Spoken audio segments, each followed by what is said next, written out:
दोस्तों, share market की पाठशाला में आप सभी का तहे दिल से स्वागत है। बात कर लेते हैं सीएसबी बैंक की, जिसने आज अपने क्वार्टर वन के रिजल्ट को डिक्लेयर किया। तो कैसा रहा बैंक का रिजल्ट, आइए जानते हैं। स्टार्ट कर लेते हैं पिछले साल की इंटरेस्ट इनकम के साथ, क्योंकि बैंक के लिए इंटरेस्ट का मिलना बहुत ज़रूरी होता है। तो इस साल जो देखने को मिल रहा है, पिछले साल जो देखने को मिल रहा है वो 68,349 लाख का इंटरेस्ट बैंक को मिला, जो कि इस साल अच्छा खासा बढ़ करके 83,202 लाख पे आके खड़ा हो रहा है। वहीं पिछले क्वार्टर की बात कर ले तो 79,487 लाख का पिछले क्वार्टर में कंपनी को बैंक को इंटरेस्ट मिला था, जो कि इस साल बढ़ता हुआ 83,202 के साथ देखने को मिल रहा है।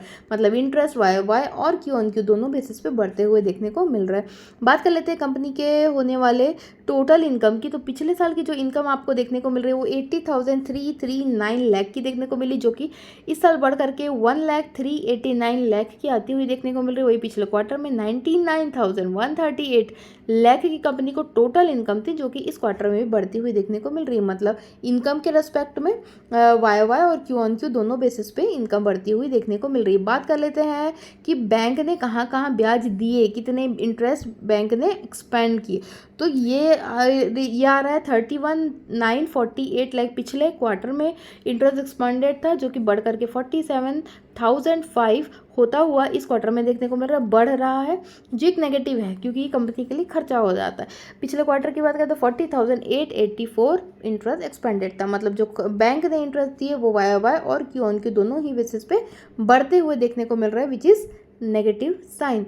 आगे बात कर लेते हैं कंपनी के प्रोविजंस की, बैंक के प्रोविजंस की, क्योंकि बैंक प्रोविजन से पहले हम आ जाते हैं टोटल खर्चों की। तो टोटल खर्चे 62,196 लाख के थे, जो कि बढ़ करके 83,137 लाख हो गए। वहीं पिछले क्वार्टर में 76,338 लाख का एक्सपेंडिचर था, जो कि इस साल इस क्वार्टर में बढ़ता हुआ देखने को मिल रहा है। मतलब खर्चे दोनों ही प्रोस्पेक्ट से आपको बढ़ते हुए देखने को मिल रहा है। अब बात कर लेते हैं प्रोविजन की। तो प्रोविजन पिछले साल 473 लाख का था, जो कि इस साल अरे बाप रे 2006 लाख का आता हुआ देखने को मिल रहा है। नेगेटिव साइन, बहुत बिग नेगेटिव है ये। मतलब जितना रेवेन्यू में इन्होंने अच्छा इंटरेस्ट दिया, रेवेन्यू बढ़ता हुआ देखने को मिला, जितना वो पॉजिटिव नहीं है ना, उतना ये नेगेटिव है। प्रोविजन बढ़ना बैंक के लिए हमेशा नेगेटिव होता है।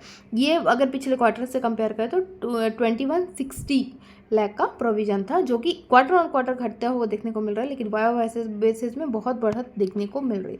तो अभी तक मिक्स टाइप के लग रहे हैं अभी तक देखने पे रिजल्ट। अब आगे आते और देखते हैं कंपनी का बैंक का प्रॉफिट। तो प्रॉफिट अगर देखेंगे तो पिछले साल 11,223 लाख का था, जो कि देखिए प्रोविजन बढ़ने से प्रॉफिट भी घटता हुआ देखने को मिल रहा है 11,332 लाख के साथ। वही पिछले क्वार्टर में 15,146 का प्रॉफिट था, जो कि इस क्वार्टर में घटता हुआ देखने को मिल रहा है। मतलब अब रिजल्ट थोड़े नेगेटिव साइड पे जाते हुए देखने को मिल रहा है, क्योंकि प्रॉफिट में डिक्लाइन तब से समझ में जब हम प्रोविजन का डाटा पढ़ते हैं ना, तब से ही समझ में आ जाता है कि इनके प्रोविजन बढ़ रहे हैं तो प्रॉफिट तो कट होना ही है, और वैसा ही होता हुआ देखने को मिल रहा है।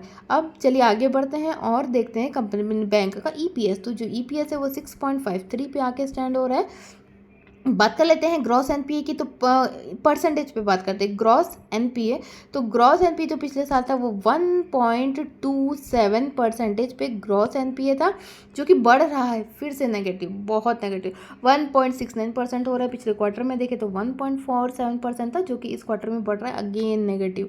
अगर नेट एनपीए की बात करें तो नेट एनपीए 0.32% था, जो कि फिर बढ़ता हुआ देखने को मिल रहा है 0.68% थे। पिछले क्वार्टर में 0.51% था, इस क्वार्टर में बढ़ता हुआ मतलब कुल मिला के अच्छे नहीं है इसके रिजल्ट। प्रॉफिट में भी डिक्लाइन देखने को मिला। सिर्फ इंटरेस्ट एक रेवेन्यू फ्रंट पर ही थोड़े बहुत अच्छे लग रहे थे नंबर, लेकिन जब आप एक्सपेंसेस में आते हैं, जब आप प्रोविजन देखते हैं, जब आप प्रॉफिट देखते हैं, जब आप एनपीए वगैरह देखते हैं, तो सब लिहाज से नेगेटिव साइड पे रिजल्ट देखने को मिला। तो ये बात थी सीएसबी बैंक लिमिटेड की। आगे के रिजल्ट की तमाम जानकारी के लिए बने रहिएगा मेरे चैनल में। तब तक के लिए